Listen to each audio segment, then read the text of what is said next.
Ano de 313 a 476, nós estamos falando aí de um período onde marca justamente o início da Igreja Católica Romana. Dentro desse módulo de teologia, nós temos falado a respeito da história da Igreja e dentro deste ensino, em cima de fundamentos que são reais, de marcas na história, que não tem como se apagar, porque é uma verdade, tá?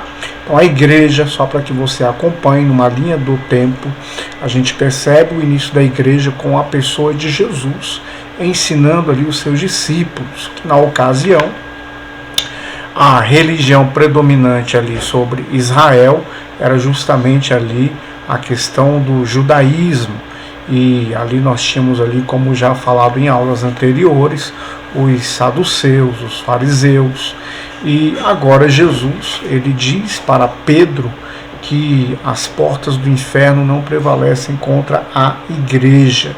Então a igreja, que é justamente o nome que se dá a uma reunião de pessoas, a uma somatória de pessoas no nome de Jesus, onde o apóstolo Paulo ele faz uma comparação em várias situações aí a respeito de que uma comparação com o corpo.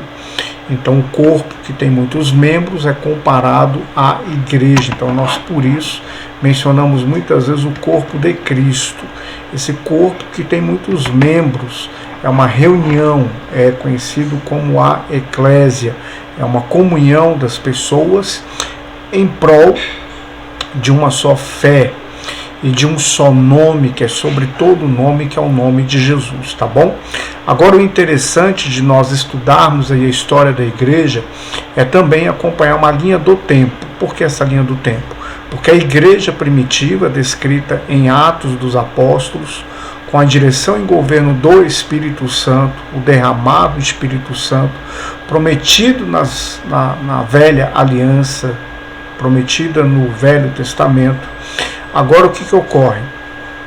A igreja em Atos dos Apóstolos, ela está atuante. E esta igreja em atuação, ela começa a ganhar várias nações, ela começa a se expandir. Então nós temos aí a figura do apóstolo Paulo, indo às nações, suas viagens missionárias, seus cooperadores, outros discípulos de Jesus também, visitando ali não só a cidade, a terra de Jerusalém, mas indo por Samaria, por Judéia, até os confins da terra, como Jesus disse. E nós temos o apóstolo Pedro, que fica ali justamente com um ministério, um chamado voltado para as pessoas nascidas naquela região, chamadas ali os judeus, tá? E nessa propagação do evangelho, o evangelho ele começa a se expandir, ele começa a ir por hoje cidades que estão na Turquia, cidades que estão na Grécia, cidades que estão na Espanha, na Itália. Então o evangelho ele começa aí a ser proclamado em vários lugares. E você sabe muito bem que o evangelho é a manifestação também do poder de Deus. Então as pessoas que recebem as boas novas, elas estão entrando em contato com o poder. E esta igreja, por estar reunindo pessoas, você talvez ainda não se atentou, mas aonde há uma reunião de pessoas, e principalmente essa reunião, ela vai se formando de maneira organizada. E o que seria essa organização? Dia, horário, diretrizes, comando, palavra, aceitação.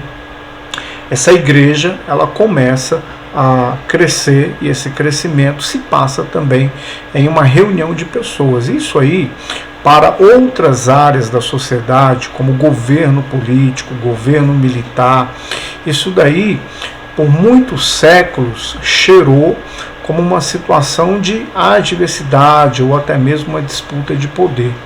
Só que a gente começa a perceber agora, no ano 313 e no século posterior, que o Império Romano, ainda dominante, ele percebe que a religião, principalmente ali, essa questão do cristianismo está crescendo, está se expandindo, e mesmo que debaixo de muita perseguição, ela não parou, a igreja não parou, a igreja ela não foi diluída, a igreja ela não foi derrotada e nunca será derrotada.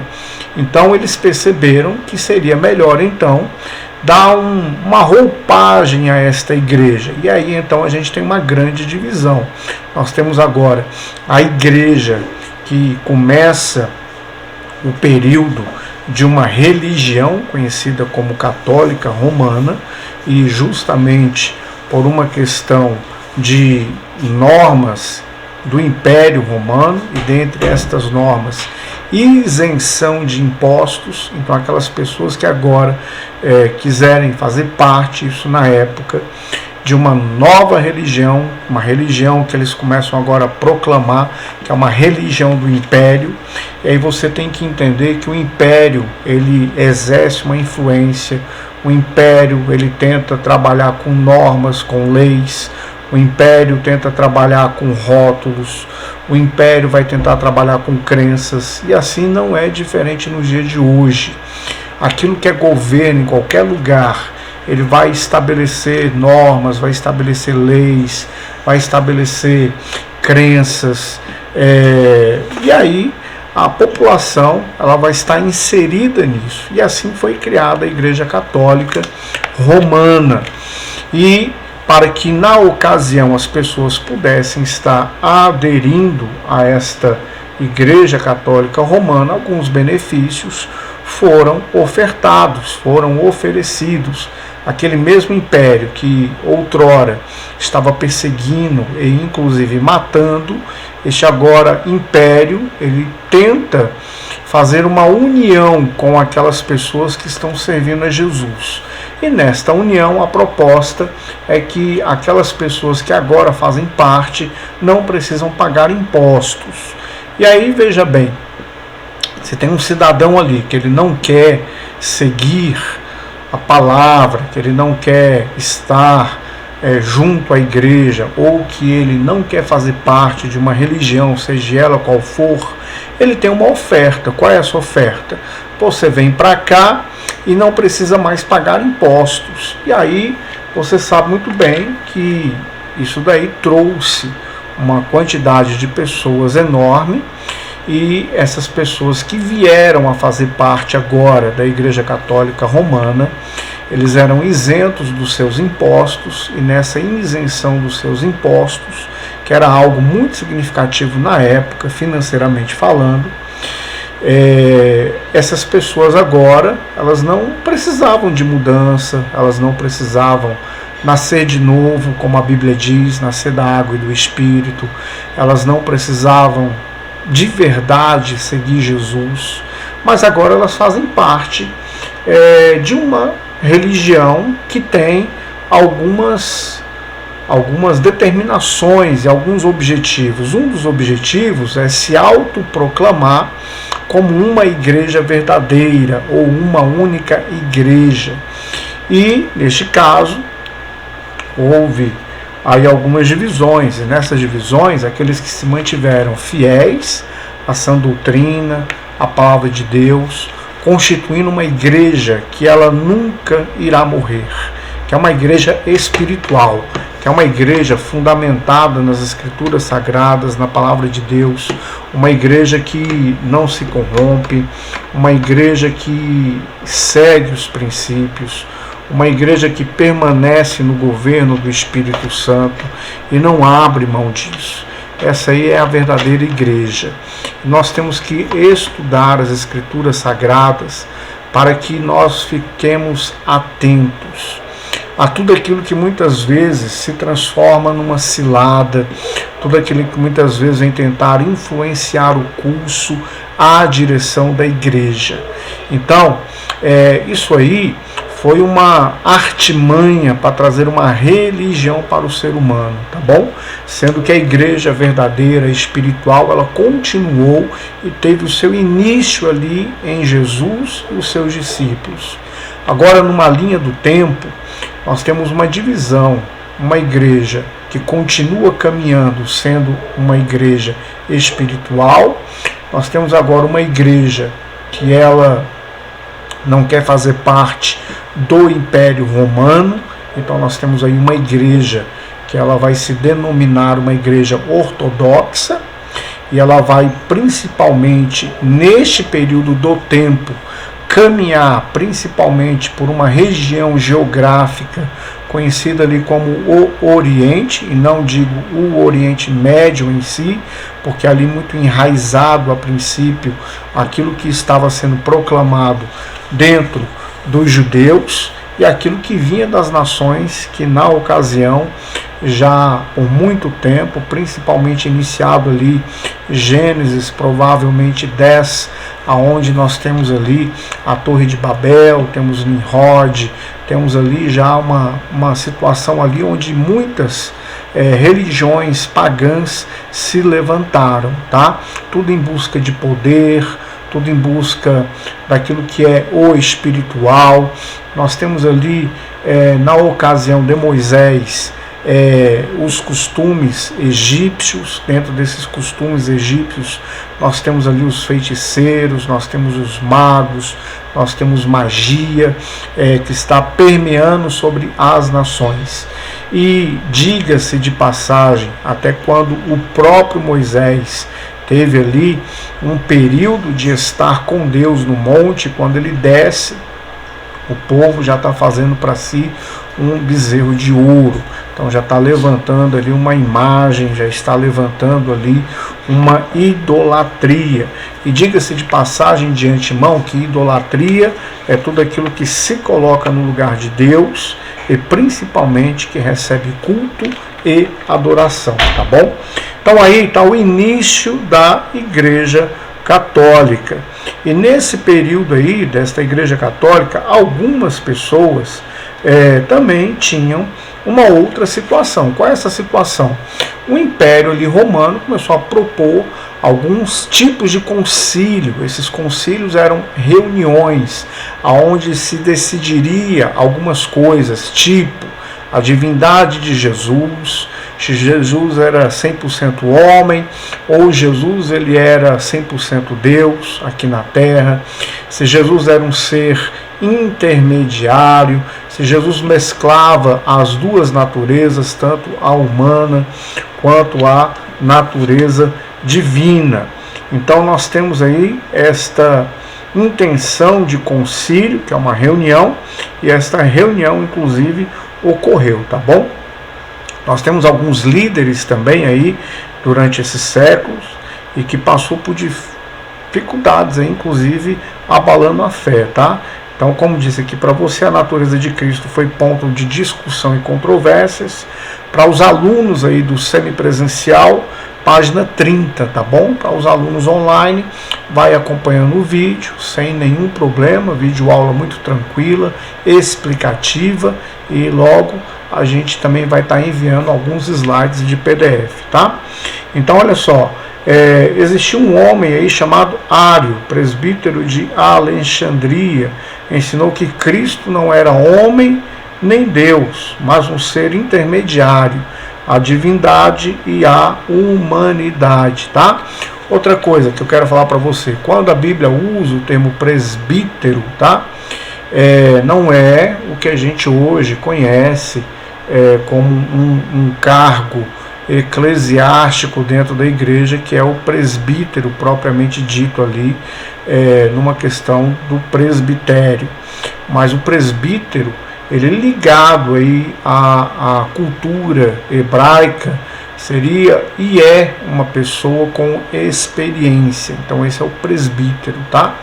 E no caso aqui, esse presbítero de Alexandria, ele estava com uma heresia, um ensino onde ele dizia que Jesus era intermediário. E aí, no caso, houve o concílio de Niceia no ano 325, a fim de acabar com a contenda iniciada por Ário. A pessoa de Atanásio, diácono de Alexandria, sobressaiu-se. Através dele foi declarado que Cristo era da mesma substância do Pai, tá bom? A gente tem alguns pensadores aí na página 30, vou citar para vocês que são alunos 100% online, que são Jerônimo, aí no período de 340 a 320, inclusive Jerônimo, ele que deu a Bíblia, não é? É conhecida como a Bíblia Vulgata. Agostinho, 354 a 430, é contribuidor tanto da Igreja Católica quanto da Igreja conhecida como Igreja Protestante, tá? Que são os crentes. Deixou mais de 100 livros, 500 sermões e 200 cartas. Suas principais obras foram Confissões e Cidades de Deus. Ambrósio de Milão, grande administrador eclesiástico, pregador e teólogo, pregou contra os arianos. E no caso desses arianos aqui, eram aqueles que vinham do ensino de Ário, tá? Lutou para que a igreja fosse livre do domínio do Estado. Algumas pessoas, inclusive, confundem isso aqui, tá? Igreja livre do domínio do Estado ou igreja junto com o Estado. Algumas nações, as religiões, elas estão num nível de comando, de governo, tá? Algumas nações são assim. No caso de Israel, Deus, por muitos séculos, ele governou Israel através dos seus profetas, dos seus juízes, até chegar na pessoa do primeiro rei, que foi Saul, porque as outras nações elas tinham reis. Então havia um clamor do povo de Israel para que Deus pudesse levantar um rei, e ali ele levantou o rei Saul, tá bom? E logo depois ele levantou o rei Davi, homem segundo o seu coração. E aí no caso de reinado, os reis governavam similar às outras nações. E no caso de Davi, ele ouvia ali a direção do Senhor Deus e ele governava Israel. Saul, ele ouvia o seu próprio coração, que foi o grande erro de Saul, porque ele não ouvia a voz de Deus. Então ele queria governar por si só. Eu estou lhe dizendo isso porque muitas pessoas confundem, misturar religião com política, porque política é o que governa um Estado principalmente democrático, correto? Então eu não estou aqui fazendo uma alusão ou uma influência daquilo que você pense, mas eu estou lhe ensinando que muitas vezes, sem conhecimento de causa, sem saber, você muitas vezes pode tomar uma decisão ou tomar uma fala sem conhecimento, tá? Então, por exemplo, leis sobre Israel, quem foi o legislador principal? Foi Moisés, por conta das leis. E aquelas leis não só num caráter de performance ou obediência, mas leis que inclusive organizaram ali toda a nação de Israel. Então foi um homem de Deus que foi um grande legislador, Moisés. Ele legislou ali e o povo seguia suas normas. O sogro de Moisés deu um conselho um dia, porque Moisés estava cansado. Por quê? Porque Moisés tinha que julgar as causas do povo. Então o povo vinha até Moisés, e se porventura um tivesse devendo o outro, se um tivesse uma questão contra o outro, era Moisés que julgava. Então ali ele recebeu um conselho do seu sogro para que ele pudesse levantar líderes para que pudessem estar ajudando nesta demanda. Então, se você observar, toda uma organização de uma nação, de um povo, existem pontos que partiram do próprio Deus, numa organização, em uma vocação, em que hoje é aplicado em muitas nações. Então, eu estou lhe mostrando isso porque há muita gente que fica alienado do Estado. Então, se alienia tanto que muitas vezes pode surgir até um cargo de juiz. Eu não quero ser juiz, porque eu não quero estudar a lei é dos homens e tal. Então, eu estou lhe mostrando como que é a situação. Agora, como aconteceu no Império Romano, olha só a oferta. Você faz parte da religião e eu lhe isento dos impostos. Aí é uma barganha, aí é uma negociação. Isso aí é completamente diferente e completamente errado e completamente diferente. Além disso, qual foi a outra proposta do Império Romano? Olha, eu vou agora fazer reunião e a gente vai tomar uma decisão daquilo que vai ser estabelecido como lei, como norma. E aí eles estabeleceram que Ário, que aqui é o que foi citado, ele estava errado, tá bom? A gente vai falar agora do culto da igreja. Nesse período, a celebração da Eucaristia tornou-se uma cerimônia imponente, com formas fixas e muita atenção dispensada aos detalhes, tornando enfática a ideia que o sacramento era um sacrifício oferecido pelo sacerdote. A gente começa a perceber aqui uma linha de risco. Qual é essa linha de risco? É colocar o sacerdote, agora aqui no caso romano, como uma pessoa central, mediador entre Deus e os homens. E começa a colocar Jesus um pouco mais distante, Jesus um pouco mais não presente. Isso daí começa de uma forma muito inconsciente a fazer com que as pessoas comecem a, principalmente por aquilo que é visível, olhar para o homem e saber que aquele homem está perto e começar a ter um distanciamento de Jesus. Então, o que acontece? Esse sacerdote, ele começou então a se mostrar como aquela pessoa que poderia então ser uma pessoa que resolveria essa intermediação entre os homens e Deus. E o que não é verdade, porque a Bíblia diz que só há um mediador entre os homens e Deus, que é a pessoa de Jesus. Isso daí começou inclusive a ter um nível elevado. Qual é o nível elevado? Eles começaram então a pegar aquelas pessoas que eram santos, inclusive da época de Jesus, e esse santo nasce de uma palavra que é separado. Santo não é aquela pessoa que não tem erro nenhum, porque todo homem e toda mulher é pecador. Todos pecaram e destituídos foram da glória de Deus. Mas aquelas pessoas as quais eram pessoas que Deus usou, pessoas que por orar e os milagres aconteceram, a manifestação do Espírito Santo, eles passaram a ter um foco trago por esta Igreja Católica Romana e com normativa do Império de um status acima dos outros seres humanos.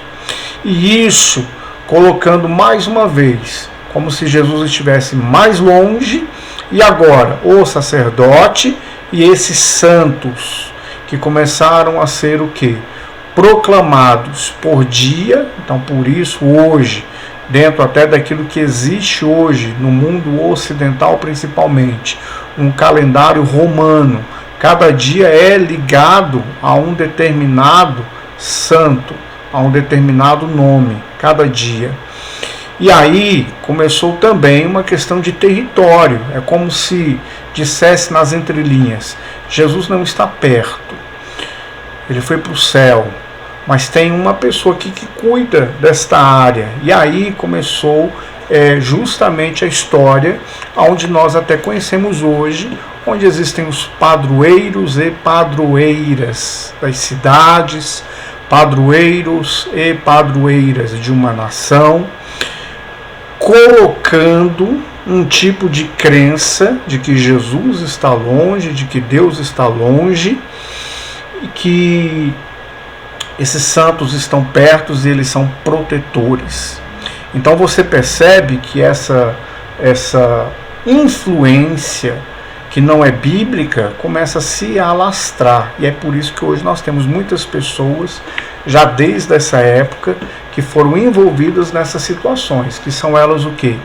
O sincretismo, que é uma reunião de várias práticas religiosas, justamente iniciada no Império, vem para cá, que você vai ser isento de imposto. Então a pessoa não precisava nascer de novo, não precisava se arrepender, bastava nominar que era agora desta Igreja Católica Romana.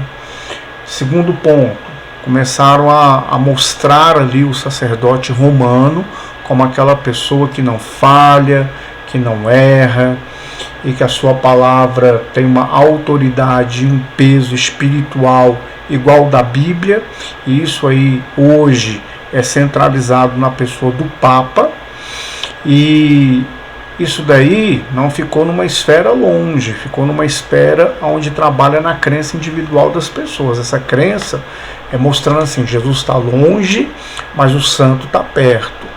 Jesus está longe, mas nós temos aqui um sacerdote que faz a mediação. Último ponto aí para falar sobre isso é a respeito de Maria. E aí, no caso, começou aquela crença de que Maria, por ser do sexo feminino, uma habilidade feminina de cuidado, uma habilidade feminina como as mulheres são, e positivo, como é que as mulheres são, é algo que já faz parte da natureza da mulher. Mas olha só, começaram a colocar isso como Maria sendo uma mulher que está próxima do ser humano e Jesus longe, Jesus ocupado, Deus muito distante e Maria próxima. Então aí começaram a proclamar Maria como aquela que pode interceder, que também não é bíblico, tá? Porque, repito, só há um mediador, só há um que faz isso, que é Jesus.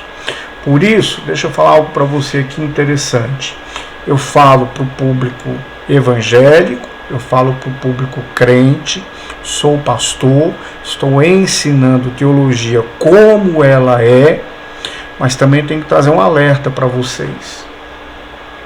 Jesus não está distante, Ele não está longe. Deus, Ele está perto. O seu nome, referido no Velho Testamento, também é Emanuel, Deus conosco.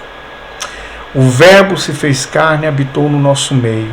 E quando Ele foi glorificado, recebido nos céus, Ele deixou um igual a Ele, que é o Espírito Santo, que habita dentro de mim e habita dentro de você. Essa crença muitas vezes trabalha dentro de muitos crentes ainda, de que Deus está longe, de que Deus está ocupado e por isso eu não vou incomodar Deus. Eu sou pastor, eu oro por você, oro por causas, mas também peço oração pela minha vida, porque é bíblico de nós orarmos uns pelos outros. Mas escute, uma pessoa que é novinho na fé deve receber nossa oração, mas também deve ser ensinado a orar. Eu digo isso porque tem muita gente que está vivendo muitos anos de carona na oração, não tira um momento para orar. Então, dentro dessas pessoas está essa mesma crença romana, de que Deus está longe, e Ele não está longe, Ele está perto. Dentro de muitas pessoas está estabelecida essa crença romana de que Deus está ocupado. Ele é Deus, Ele não se ocupa. Ele é soberano e Ele ama você. Mas, novo convertido, eu creio que tem que ser ensinado e ter uma experiência de oração e de fé. Uma pessoa deve pedir oração, e eu peço, você pode orar por mim, colocar meu nome na sua oração, mas eu tenho a minha vida de oração. Eu tenho os meus ouvidos dados a Deus para escutar a Ele. Eu tenho a minha boca para falar, verbalizar a minha oração de adoração, de intimidade, de pedido, de clamor. Nós devemos fazer isso. Nós devemos tirar que essa crença romana desapareça da nossa vida. Essa crença humana, que não é espiritual, ela desapareça em nome de Jesus, tá bom? Esse vídeo hoje tem em torno de 30 minutos. Eu gostaria que você, que é da turma semipresencial, desse uma olhada agora nos demais vídeos. Então eu vou encerrar aqui o vídeo com 30 minutos. para que você tenha tempo de assistir aquilo que você ainda não assistiu, tá bom? Os alunos 100% online, tem esse vídeo aí que vai estar na plataforma, e terça, quarta e quinta vou estar encerrando esse módulo com os demais vídeos, tá bom? Que Deus te abençoe, te guarde, te prospere. Hoje nós estamos finalizando o mês de setembro, amanhã um novo ciclo de mês, e que Deus te abençoe muito, em nome de Jesus. Amém?